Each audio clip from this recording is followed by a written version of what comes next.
Dari awal aja, dari awal. Mereka agak kesiniin. Kalau langsung aja dipikir jual beli emas lagi. Mereka agak disiniin. Agak dinaikin.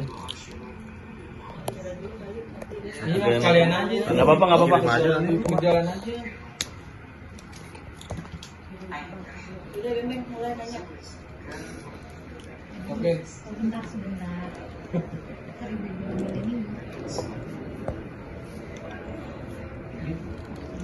Oke. Sip. Dapat. Dapat dah. Oke bang, mungkin bisa dijelasin sedikit bang tentang hari ini kan jadi ada apa sih mungkin kabarnya ini korban dari Vicky? Saya langsung saja ke narasumber ya. Jadi narasumber ini meminta perlindungan hukum kepada saya. Ya, narasumber ini merasa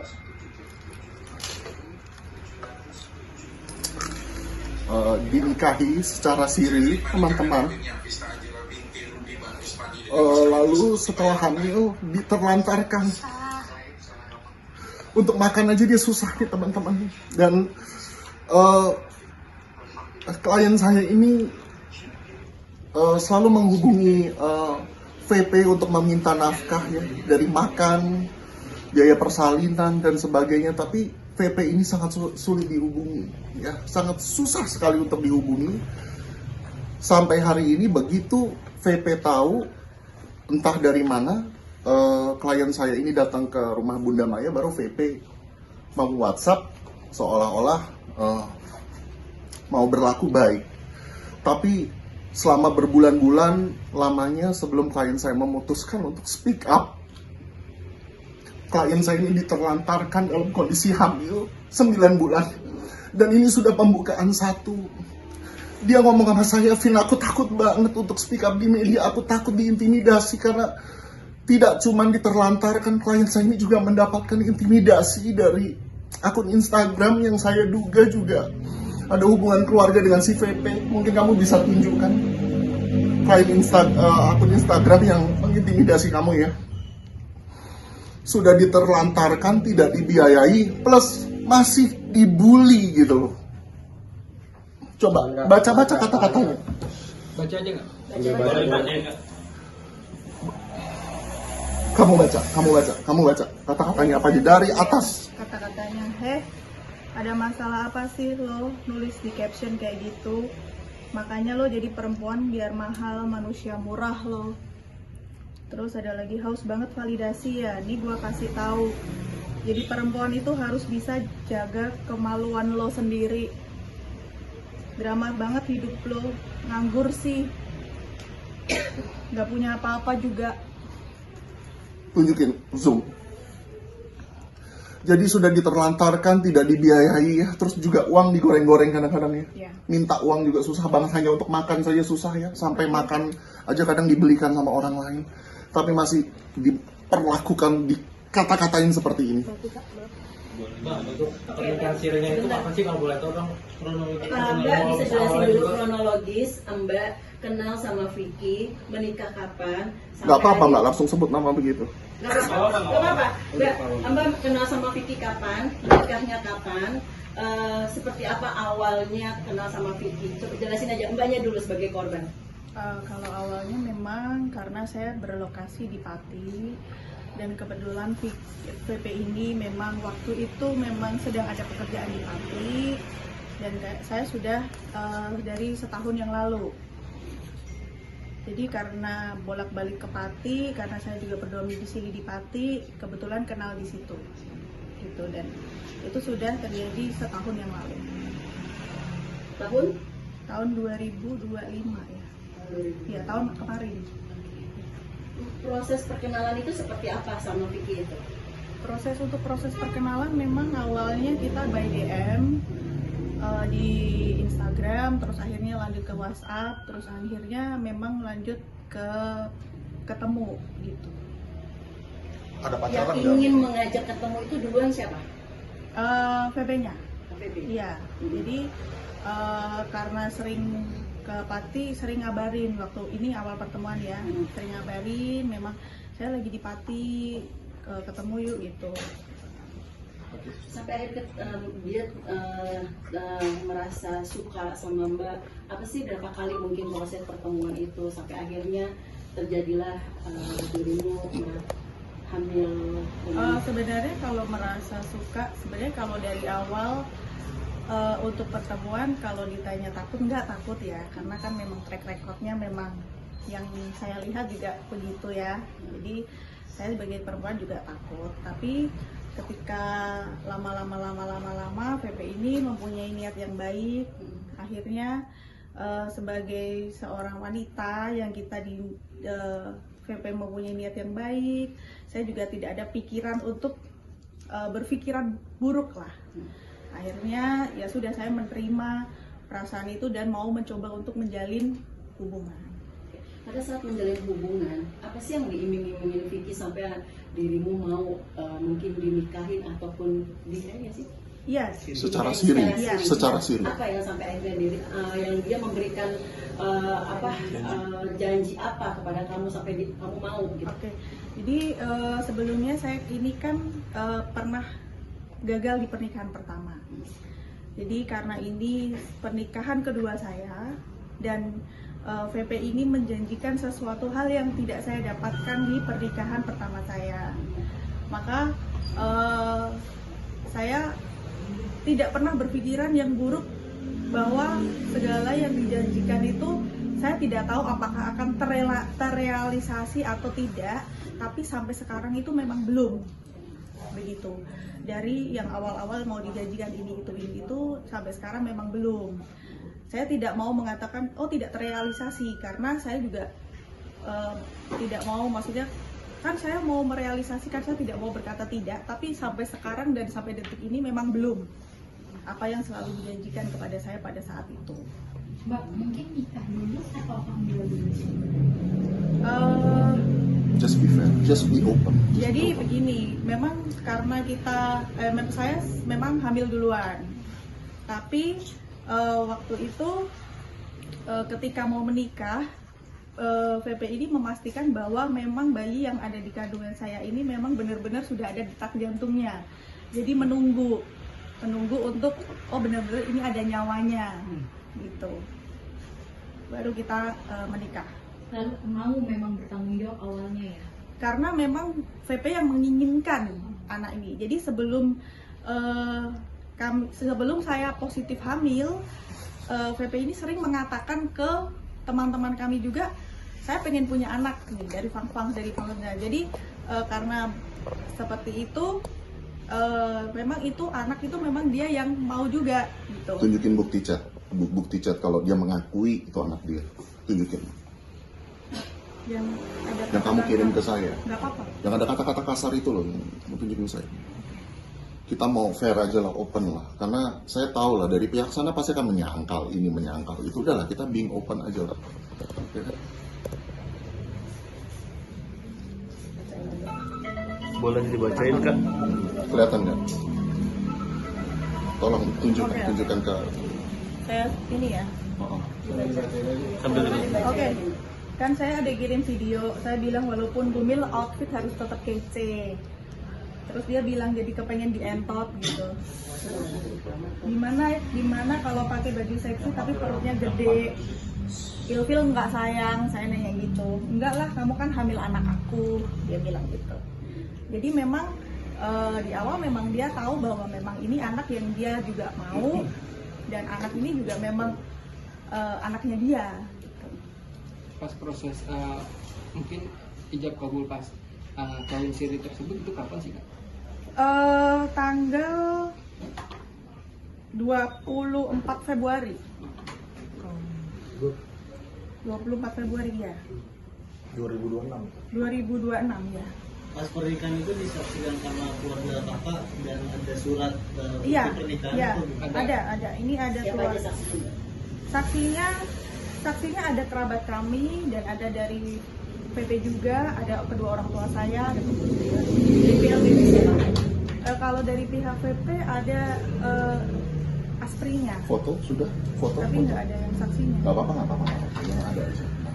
di Zoom teman-teman ya, silakan di Zoom. Agak naikin kak, ya udah naikin naikin lagi ya. Foto di situ siapa aja kak, boleh disebutin? Ya ini papa saya, ini bapak penghulu, Mati kak. ya bapak penghulunya, ini VP-nya, saya dan orang ibu saya. Oh, di share. Iya, Oke, boleh. Foto nanti bisa di share ke pihak media ya. Ya. Mungkin share-nya ke satu aja nanti tinggal. Mbak, ketika sudah seperti ini dari awal nikah siri sampai saat ini, Vicky ada nggak memberikan nafkah atau mendatangi dirimu untuk seperti apa? Jadi Gitu, kalau lanjutannya. untuk nafkah memang ada, tapi saya merasa ketika nafkah itu diberikan saya harus seperti mengemis. Jadi saya harus minta gitu.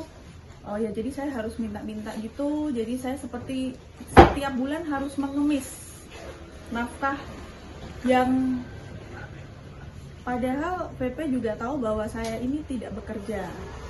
Tapi tidak ada dari hatinya untuk tanpa saya harus meminta dan mengemis, oh ini saya kasih karena posisi saya kan hamil juga anaknya dia kan. Jadi kayak tidak ada inisiatif, oh istri saya hamil, anak saya yang di dalam perut harus makan, saya harus kasih gitu tanpa saya harus minta setiap bulan, dan itu juga bukan langsung minta dikasih. Kadang itu iya besok. Biasanya berapa Mbak dikasih sama Vicky pada saat itu? Untuk tiap bulannya nggak tentu, cuman kalau misalkan untuk kontrol itu biasanya kadang itu saya pakai uang saya dulu, baru saya mintain ke dia begitu. Jadi tiap bulannya nggak tentu, besarnya berapa itu nggak tentu. Sampai bulan ini masih meminta, Mbak? Masih, iya masih. Paling rendah berapa kalau boleh tahu nggak dikasih sama Vicky? Gimana? Paling rendah berapa? Ini seperti yang kemarin Sabtu, hanya untuk minta uang 500.000 buat makan aja saya harus minta. Dan itu ditunda berapa hari itu sampai Kalau yang kemarin Sabtu langsung dikasih, cuman biasanya ada besok ada gitu. Saya jadi hanya untuk senilai segitu pun saya harus ada. Kalau misalkan mau chatnya, saya minta uang 500.000 buat makan gitu. Saya ada juga. Tadi ada sempat nunjukin DM IG ya, itu yang DM tuh siapa Kak? Oke, tunjukin lagi dan saya mau dibacakan. Ini maaf ya, DM-nya ini ngata-ngatain klien saya dasar orang miskin, manusia murah. Maksudnya apa kayak begitu? Itu dari adiknya atau siapa Bang? Ya, Anda lihat sendiri aja nanti. Ini bukan AI, bukan editan. Kamu buka dari inbox ya. Ini saya buka dari Instagram awal ya. Ya. Masuk ke inbox, request, spam.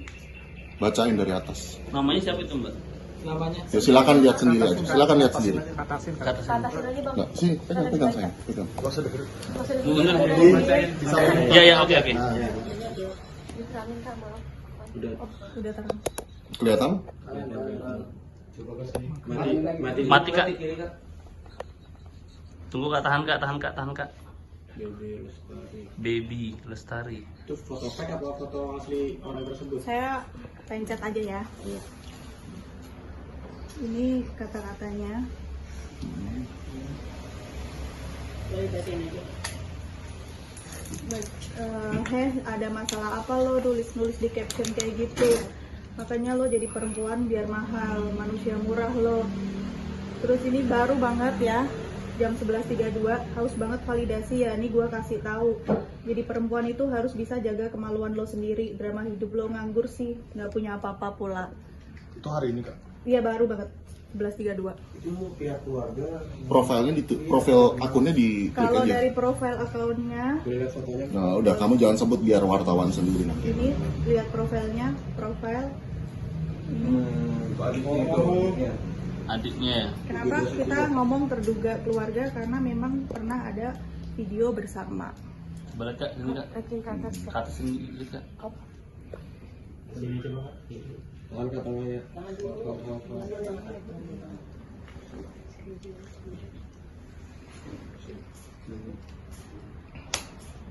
Berarti bisa dibilang terduganya tuh dari pihak keluarga Kak? Iya. Ya, dari akun Instagram ini entah siapa orang di Iya. baliknya. Adminnya saya nggak tahu siapa, tapi ya akunnya ya ini. Mengatasnamakan ya ini. Gitu. Oke.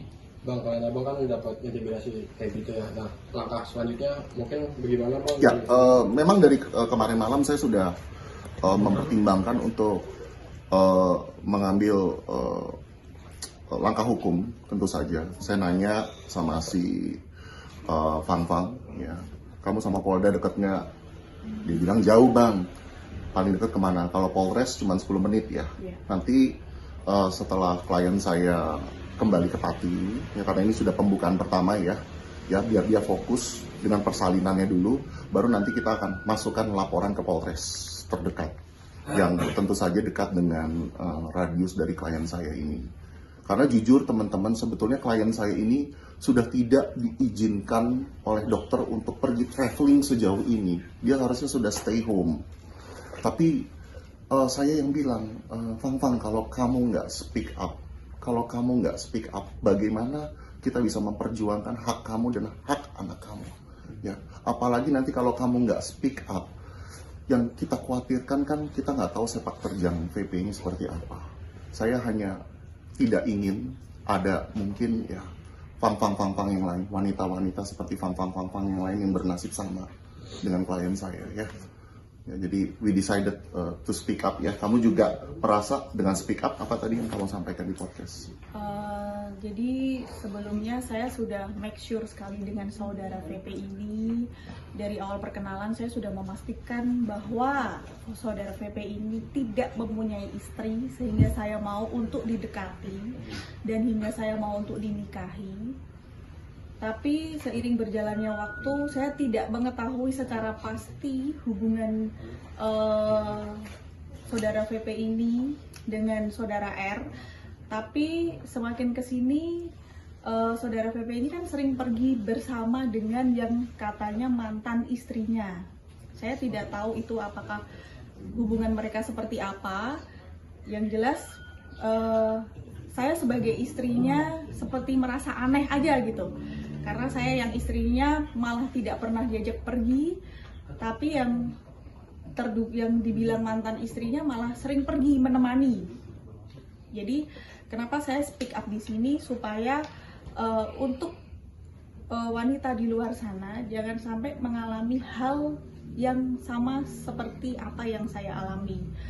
Cukup untuk saya berdiri di sini itu butuh keberanian buat saya, karena saya yakin habis ini pasti akan banyak hal yang terjadi, entah itu hujatan, entah itu pro, entah itu kontra. Tapi kalau misalkan saya tidak berani berdiri di sini, saya pun rasanya kayak sudah, mental saya kayak sudah, saya mau dari awal saya hamil sampai 9 bulan, bahkan saya ditemanin pun tidak pernah. Saya tidak satu rumah dengan VP. Saya seperti tidak mempunyai suami. Bahkan nafkah pun saya harus mengemis. Bahkan di minggu depan saya sudah melahirkan, sampai detik ini pun saya tidak membeli barang-barang keperluan bayi. Ya, boro-boro barang keperluan bayi ya. Saya sudah pernah minta dan hanya dijanjikan besok, terakhir bilangnya mau Senin dikasih, tapi saya tunggu, ternyata belum. Saya